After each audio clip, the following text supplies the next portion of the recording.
Welcome to the Happy Camper Live podcast, Raising a Happy Camper. And I am really excited to be here today with Laura Tate from Empowering Health and Legacy. And Laura, welcome to the Raising a Happy Camper show. Thank you for being here. Thank you, Allison, for having me. I'm so excited to have a conversation with you and just to bridge the gap a little bit, give some awareness in what we're going to talk about. So I'm Laura Tate, for those that don't know, founder and CEO of Empowering Health and Legacies, where I get to work with moms as they've gotten this huge diagnosis for their kids of celiac disease. Celiac disease is an autoimmune disease that affects the rest of their life and what they're allowed to eat. All those yummy crumbs and the pastries and all that stuff, and how to do it with a kid, because a kid, there's so much other stuff going on. So my joy and because I'm a celiac mom as well, like I have a 8-year-old that has celiac, been diagnosed for years. And so I've done all the stuff. Plus I'm an RN and a certified natural health professional. So I understand that medical side that a lot of moms that have different expertise don't understand. So I can bridge that gap. So I'm so grateful to be here and just have fun with you today. Yeah, well, I really appreciate that. I come from a background, personally, I have Crohn's disease. And so I've had to really navigate food for me and for my children as well, because you know that the family becomes part of this whole experience. Mm-hmm. So my family has been on my journey. So it's interesting to be the mom in that situation. But also as a director of summer camp for 25 years, I've seen over the past, probably the past 10 years, more and more kids that are celiac and having to accommodate them and making them feel comfortable in the camp environment. So I think there's a lot for us to discuss, and I'm really appreciative of you being here with me today. So tell me about your story and I'd love to hear a little bit more about the family side and then what your journey's been since the diagnosis. Yeah, for sure.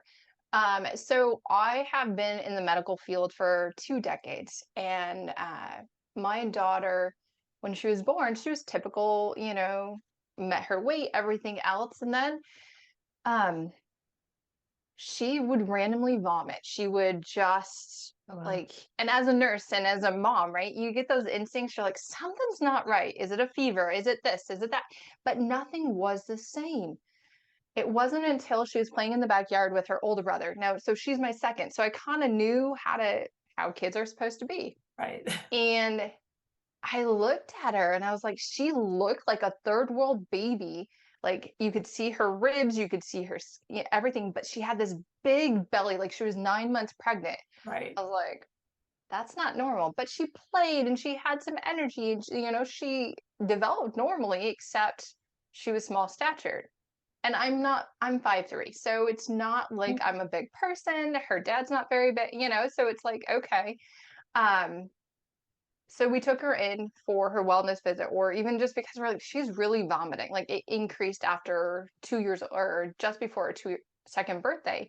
She would vomit randomly, and it would be almost every day. And we're like, what is going on? So it was by just happenstance. We had the nurse practitioner that day that was doing her rounds, and it turns out she had celiac. Like I went back to tell her thank you for doing all her stuff, because if it wasn't for her, we would never have known.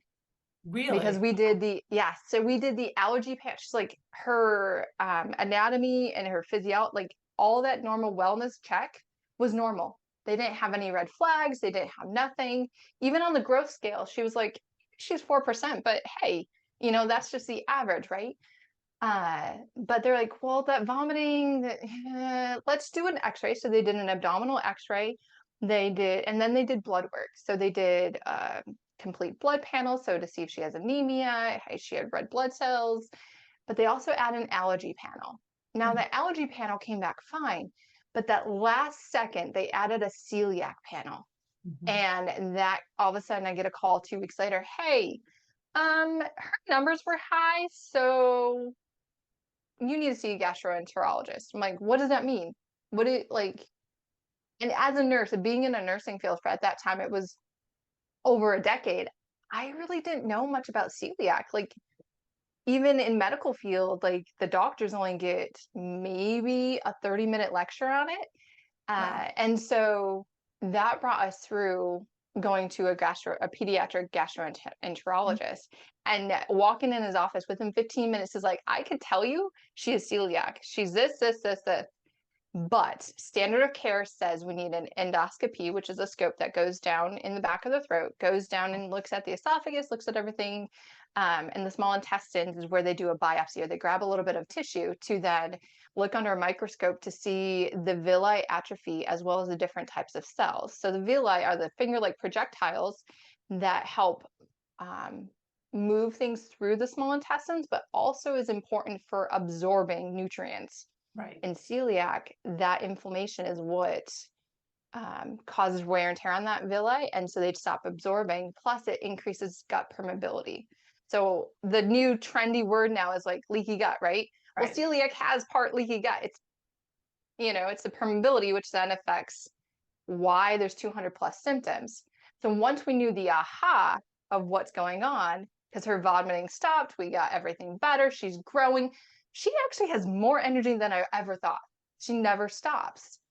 But then I realized there's such a gap between medical side and living with it, Right. because there's not enough. I saw a dietitian one time and she read a pamphlet. That's what she read. So Okay. this is impacting our life, but all I have is a pamphlet and go gluten free. So when you're looking at a child in that regards, we were like, oh, all of us will go gluten free, just like a lot of people are doing well, right? And they want to, everybody has to go gluten free, everybody has to do this. And then you realize, wait, how is that feasible financially? How is that with sports or school or this or that, and going through that? That lasted 12 hours in our household. We're all my son, my husband, and I were all going to go gluten free. And because it got that resentment, oh, I want a cinnamon roll. Oh, I want this or that.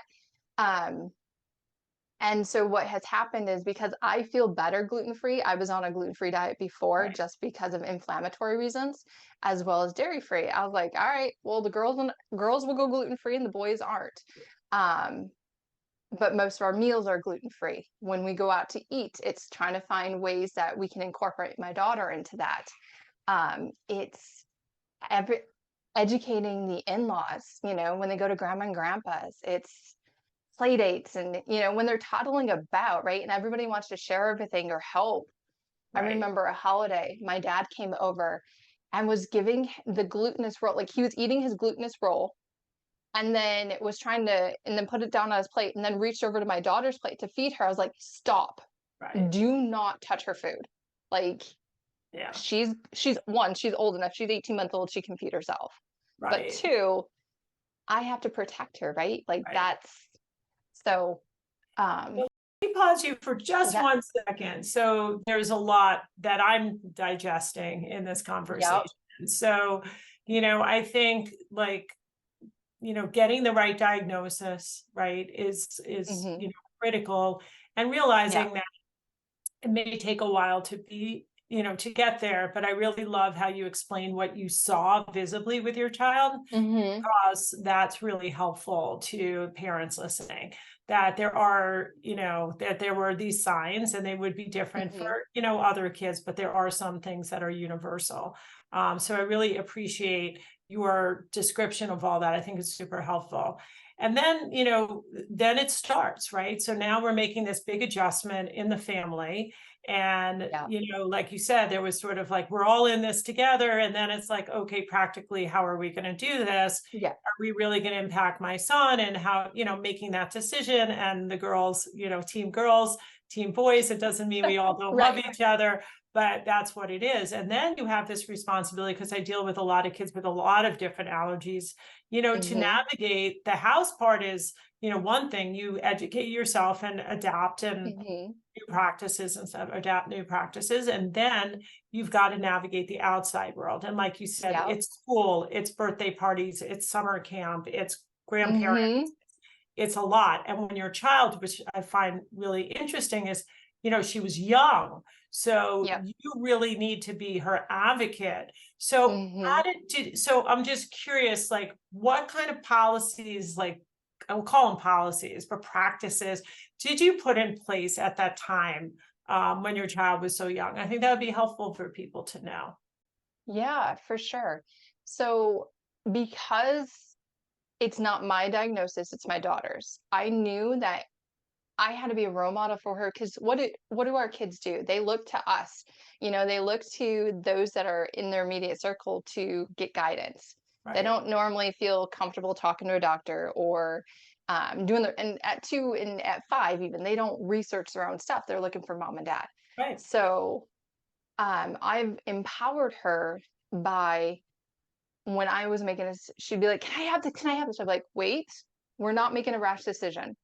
Like, let mom look at it." Or, "Hey, I don't have a moment to do this and I don't want your belly to hurt. Can we look at it when we get home?" So giving her the ability to realize why she can't have it like everybody else, but also giving her an alternative of, "Hey, let's wait on this one, but I know this one for sure is safe." So Right. giving that option. Also, when she started to be able to talk, that like sentences that other people besides me could understand, right? Right. Would be, "Hey, no, you can ask. No, it's okay. And she's like, "No, you ask, mom." And I'm like, "No, you need to learn how to do Oh, it. that's I'm here to good. support you." So even now at 8, she is, "Oh, mom, would you order for me?" "No, you can order. What are we going to order? Look at, your option. These are the 3 options. Like for lunch menu at school. Like you can order 3 times a week. We worked, what are you going to do?" And she's like, "Okay, I'm going to do this, this, and that." Okay. And then how'd it go? How can we improve on that? What is that is? And I know a lot of times when they're older, because sometimes when they're diagnosed at 8 to 15, they already know what gluten food tastes like. So there's sometimes that rebellion or that, you Right. know, Yeah, resistance because they know yeah, what other things are. Go yes. back one sec though before you move Yeah. to 8 because I find it really interesting. Um, with celiac, from what I understand, you don't always feel sick from what you eat. Right. And so your Yep. daughter was vomiting, but there could be a lot of things she could eat and she wouldn't have any symptoms. And so Hmm. that for a child, when you say your tummy will hurt, it's Hmm. also as they get older, I see like, well, their tummy doesn't hurt. They just don't realize Hmm. all the damage that they're doing, to their Yes. body. And that's something that the children do need to understand as they get older because Hmm. they, you know, like a diet, like cheat, and but they Hmm. don't feel it. So I Yes. think that's really important too, that the kids understand that whether you feel it or not, there's some Hmm. long-term effect of what you're doing. And I'm curious how you handle that with the kids, having Yeah. them understand. So actually about 30% of those of kids that are diagnosed don't have symptoms. They're called Right, asymptomatic. So the right, only time they really know that they have been gluten is if their antibody numbers go up. And usually they see their GI doctor once a year. It's not whether or not you have symptoms, it's black and white. You can't have gluten right. when you have celiac because it's we've heard terms or, "Oh, it doesn't bother me," or because they don't have those symptoms, but it's whether or not those symptoms are enough to notice, right? Right. Inside there's caused inflammation. So the whole time that I worked with kiddos, is one, showing them their results so they actually understand there is something going on. The longevity if you don't stick to the diet. So sometimes, especially as uh, they are trying or they're cheating or different things, actually giving that full picture of, okay, do you want to be a mom one day? Do you want to be the best you can be, like whatever sport, because it affects their ability to perform, right? It affects their to be the best athlete or the best marching band or whatever their talent is, because it affects their fatigue. It can have infertility. There's 200 plus symptoms Right. that goes with celiac. When you manage the gluten-free diet, the strict gluten-free diet, your celiac kind of goes of what I would deem as, and no, it's not medical, but would be Right. more like a remission, right? Right. So if you stick to your diet, your antibody numbers go under, so you feel like you're normal, you're everything else. But as Right. soon as you put the gluten back in your body attacks itself. And even though we don't feel symptoms. So that's where for kids is understanding the causation or what is happening. So they know, just like you can't see the wind, but you see the effects of the wind. Right. Yeah, that's a good analogy. And I also think for me that lately I've been explaining to kids things, whether it's emotions or, in this issue, like eating issues, it's like trying to give a lot of video game examples because for Mhm. some reason, well, not for some reason, Yeah. kids are very attuned to like how video games work. And it seems Hmm. to really help them understand how to kind of fight back and what is not good for them and how to deal with it. So being gluten-free myself, I've been gluten-free probably for 20 years, probably one of the Hmm. longest. Like I randomly went to a doctor, told her what my symptoms were. It was just not even it was at a health kind of fair type thing. It Yeah. was not like a formal doctor's appointment. And she said to me, you should try to stop eating gluten. And I didn't even know what Hmm. gluten was then, like everybody. I grew up Yeah. on pizza. I mean, now that I look back, I was like pasta, pizza, cereal, all of those things, high Right. glutinous flour. And I stopped, and in 48 hours, I was a different person. So Hmm. I didn't need any convincing about like gluten and not gluten. Like I saw the effects. I know what I feel like when I don't have Hmm. it, as opposed to some of the people with celiac. But in those days, we didn't have all these like gluten-free products.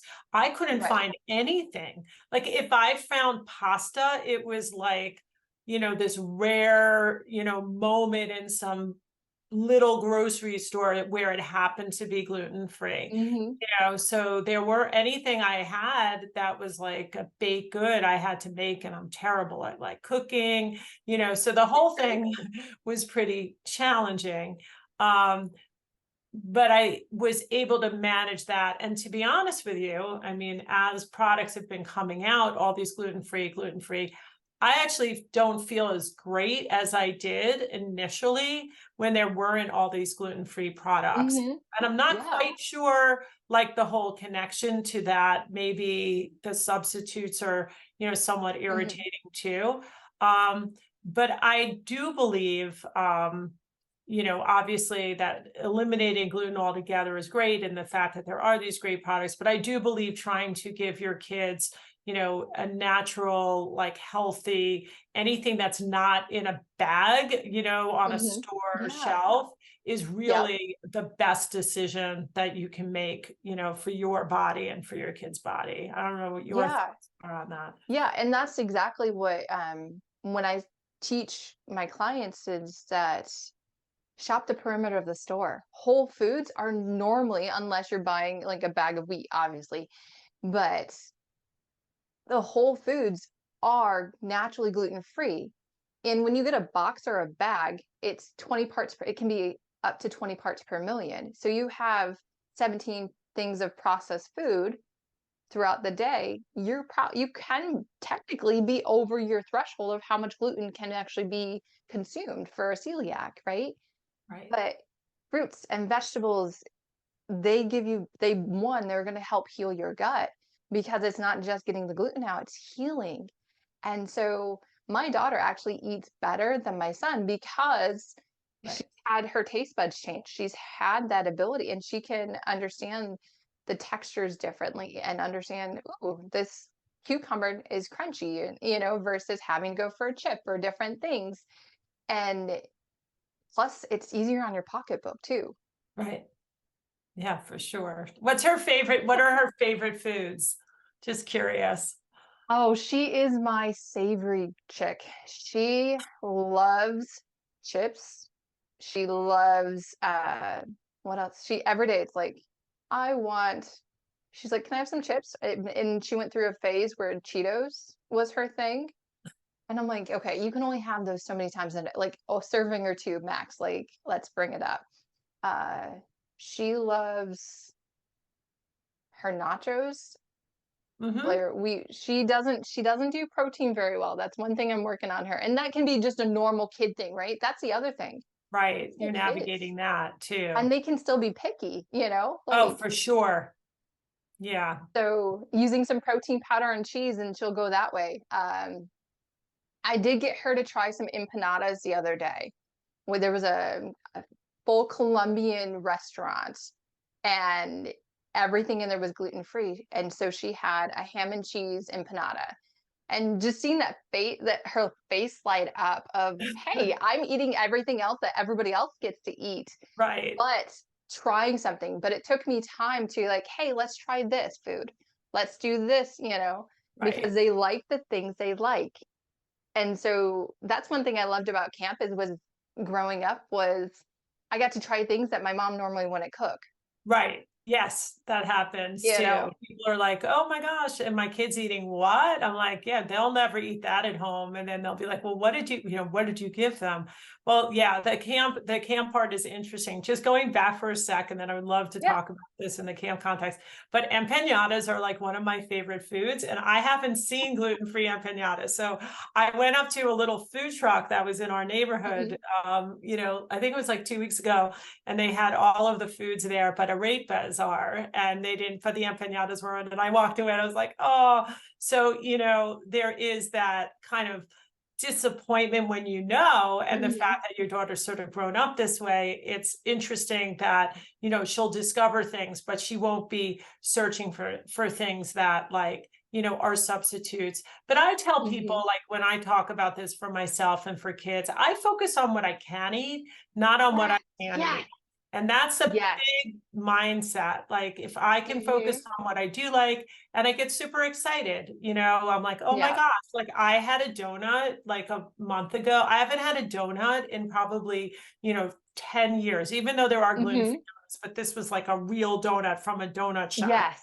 And I was like, Yes. oh my gosh, like I just had this amazing donut, and get super excited about Yeah. it. I don't eat them often. But I've had a few people on Raising a Happy Camper podcast that are in the food business, in the food industry. Hmm. And one of them is Home Free Treats. And Jill Robbins, who's the founder and CEO, her son had, I believe it was celiac. I think it was, or maybe additional allergies. And she created this whole company of, it's free from all, I think it's the 9 allergens that, Hmm. nuts and sesame, all of them. Yep. And it's an incredible, I don't know if you've heard of Home Free, but if you haven't, I would, Hmm. they're carrying it even in like airports, like it's on, Okay. wherever you find treats now, you can find Home Free Treats anywhere. And it was, her motivation was that when her child would go to a birthday party, Hmm. she wanted her child to feel like everybody else. Yeah. And what she found was that she would start baking these treats, maybe for the class, for a class party, like a holiday Yep. party. And everybody loved those cupcakes like better than Yes. everybody else. So her son felt really good. And so instead of, the child feeling left out, everybody was included. And so that's what we try to do, with Hmm. products like Home Free, is give them to everybody. The more Yeah. gluten-free snacks that you can bring to a holiday party, or, to a soccer, after soccer Hmm. practice or snacks, then Yeah. everybody can feel included without the child being handed like, here's yours, yes, it's Hmm. free, but hey, you all have this, and my child's gonna get this Right. other snack. So for people who are listening that aren't, dealing with these allergies and health issues with their kids at home, it's really just also to have some empathy for the families that are, and the more Hmm. you can do for those children to not just make sure they have something, but to make everything, there's nothing more Hmm. special than to walk in, even me as an adult, I walk into a friend's house and they're like, everything is gluten-free, everything, Allison, you can eat everything, you know, and it's like, Yeah. wow, I don't have to worry about the bread that touched this on the, you know, whatever. Yep. So, Yeah, yeah, for sure. so share with me just some more of your tips in terms of the outside world. I kind of shared some of mine. Yeah. It's like when we went camping with friends this summer, we would pack, a big bag of like popcorn or chips. And instead of everybody putting their hands in, we put them in individual bags. So, and so when it was snack time or they're like, hey, I'm hungry, when it's not dinner time or meal time, be like, hey, go in your snack bin. And then she could grab out a bag, but also offer, hey, you want a bag? And that way it wasn't worried about where their hands have been, what's going on. They all had their own, because that's a cross contamination issue or cross contact. Like you mentioned, everybody having, so when my son had flag football the other day and we brought snacks, I brought made good granola bars or granola balls, got them from Costco. And again, it's the 9 allergens plus gluten-free plus dairy-free. And everybody had the same thing. Right. It's the other day or last year, there was March reading month. And so I brought in a celiac book for my daughter's class. And I said, hey, how many of you guys know that Trinity has celiac? And one or two I said, okay, you want to learn something about it. And because it's that awareness. Now our kids are so special these days because of everybody's included, right? And we teach about accepting people. There's times where I told Trinity, my daughter, I was like, hey, people all have different bellies. They all have different likes and tastes and different things. And some people don't like this and you like this. And trying to come up with and I've heard it, I think, on your podcast before, of that inclusion of like, what is something that's similar, but also what makes us different. And because if you ask my daughter, that celiac is not the first thing that comes out of her mouth. Right. I try to set her up with a pen pal to help that pen pal out, and she would never talk about celiac. She would never like, hey, what do you think about? Because she doesn't let it define her. Absolutely. And so realizing, okay, like every time we go someplace, we will have an emergency stack of food in a lunchbox, just because there's times where errands take a little bit longer, or we have the impromptu play date, or hey, there's a cool park, let's go over there, right? Those kind of things that we then have snacks available if we can't find something that fits our needs at that time. I always travel with food. Mm-hmm. Always, because you never know, like you can just be delayed and something happens and I'm stuck somewhere.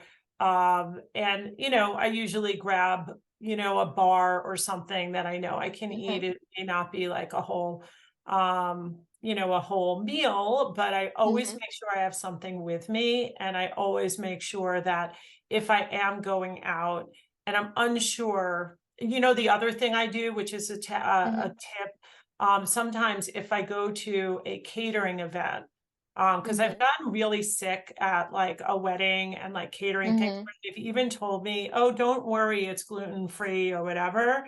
So I usually eat sometimes before things like that, just to make sure. I went to something this weekend and I was like, I'm just going to eat before. And if there is something I can eat, great, I'll take a little bite and a snack. But I'm always really careful about that eating out part. And it's not to say there aren't caterers that would do a great job in making sure everyone's safe, but there's certain times where I just like, I don't want to be hungry and watching everybody eat. That's not the feeling. And I don't want to be stuck out and trying to find something, because I've had that happen a lot. So for your kids, making sure that there's always something around. And having, even in my house, I have like just one place and I know everything in there is like fine for me, because my husband doesn't gluten-free, and all of that. So let's talk a little bit about camp. I think the idea of these special diets can be very overwhelming, for camps to Hmm. manage all of that.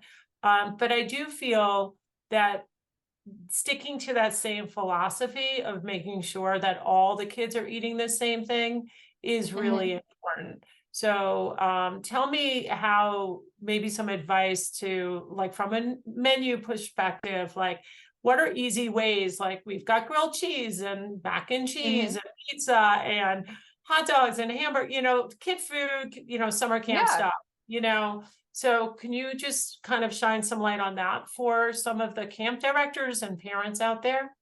Yeah, for sure. I come up to in a perspective of partnership, of I can't expect you to know everything about us or about what we deal with because it's not your everyday, right? So same thing I do with food services with school is, hey, my daughter has celiac. This is, she can't have wheat, rye, and barley. How can I help you to help my daughter, so we can have that experience? So if there's something you don't know, I'm definitely going to help walk you through that. So as a parent, it's being able to speak up, but also not in a defensive mode. Because I see a lot of moms are like, well, da da da, and like very, because there's so much stress and there's so much Right. overwhelm that happens because they're so fearful.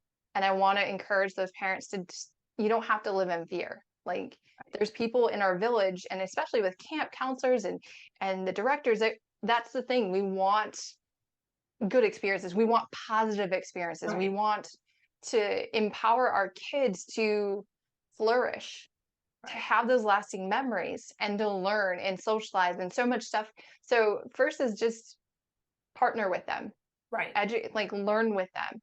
And as a director or somebody in charge of food services, is sometimes when you meet that parent that seems like they um, are so stressed and so like very can seem difficult, just take a moment and like there's a reason, there's a story.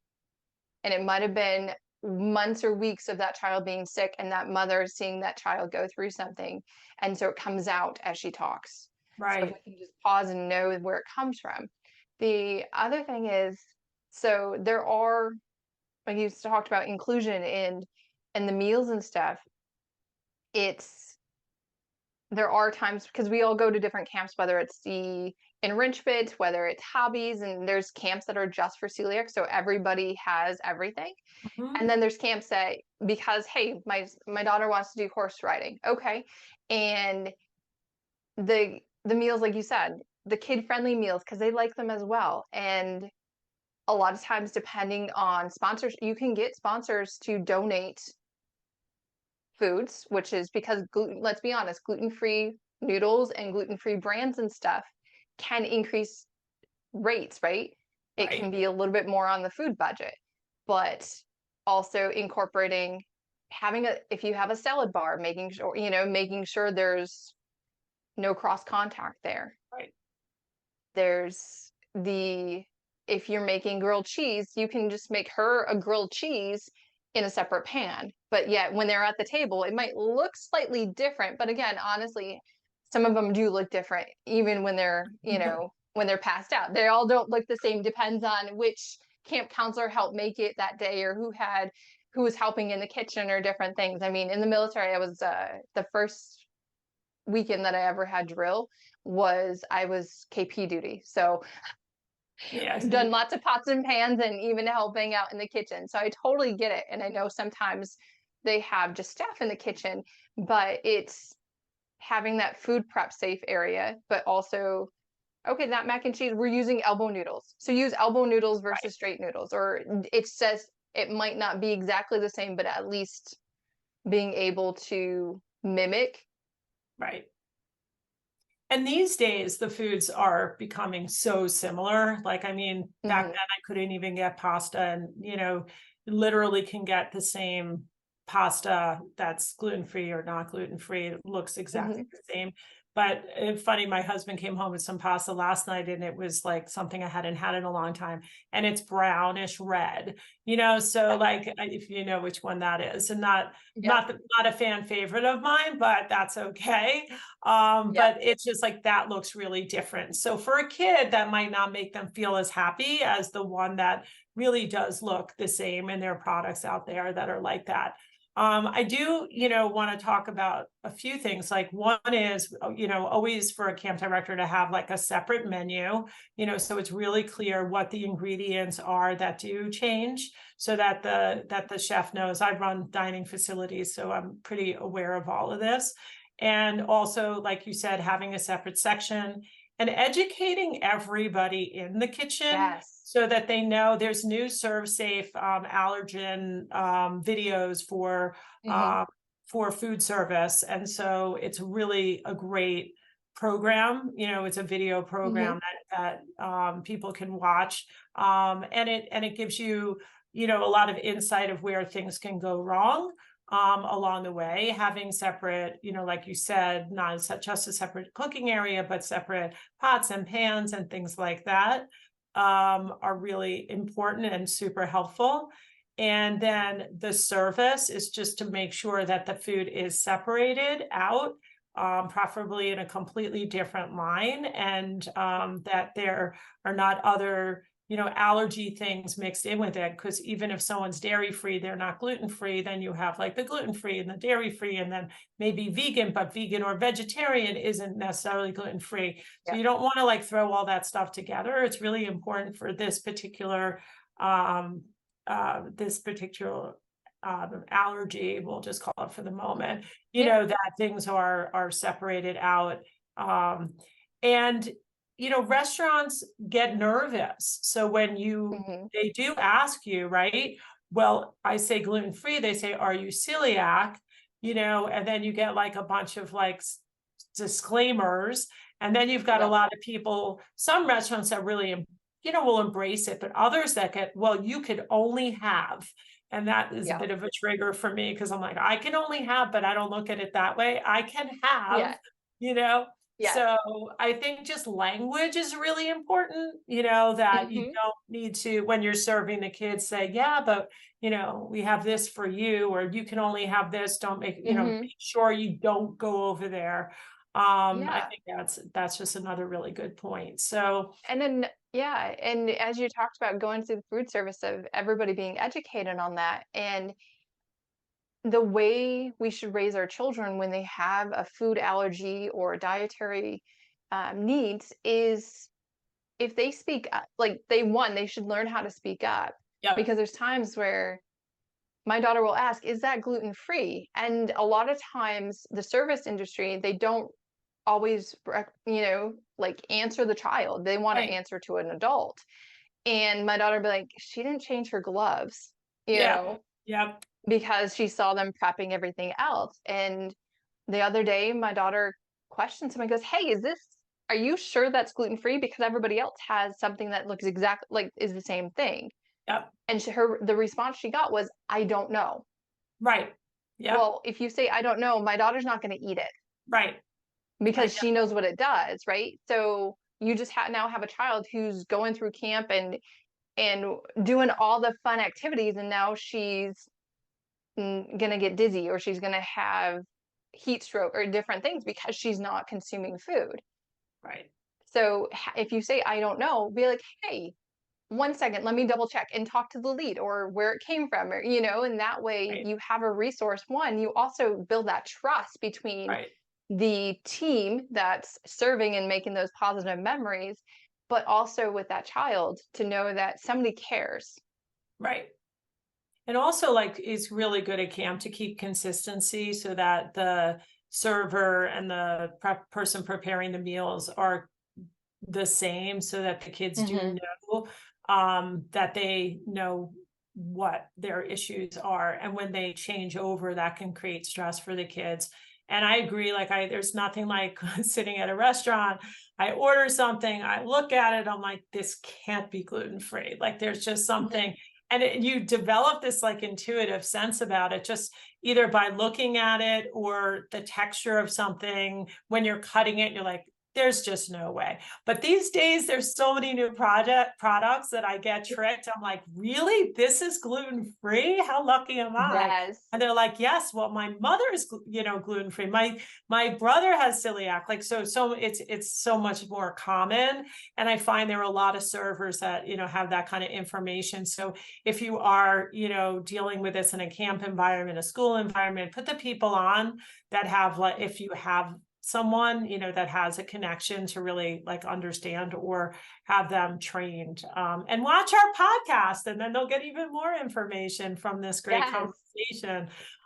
So Laura, this has been really informative. It's been really it was great hearing, I'm sorry that your family has had to learn all of this, but the fact is that you've taken this in a positive way and are empowering, children and families to deal with celiac. And I just want to thank you for being here on the Happy Camper podcast, because I think it's going to make a lot of campers really happy. And we mean all campers out there. Is there anything else you want to share with our audience before we sign off? Yeah, for sure. Thank you so much, Allison, for bridging that gap too, and being a part of our village, that I feel confident or have that ability to know there's people that are working in the camps that understand, right? That gives that my daughter has an opportunity, and because it really does take a village. And so I want to encourage all your listeners and everybody's out there that making sure you have a support and you have that village is so important. You can't do it on your own. You need to be able to be connecting with people, and our kids need to be connecting with people. So I am on Instagram under RN Celiac Warrior Mama, and on there I have the do's and don'ts for newly diagnosed celiac kids to help you in a great way. And just want to encourage you. You're doing an amazing job, and keep up it, because your child needs you. Yeah, that's wonderful. And you're doing an amazing job, Laura. So thank you again for being here.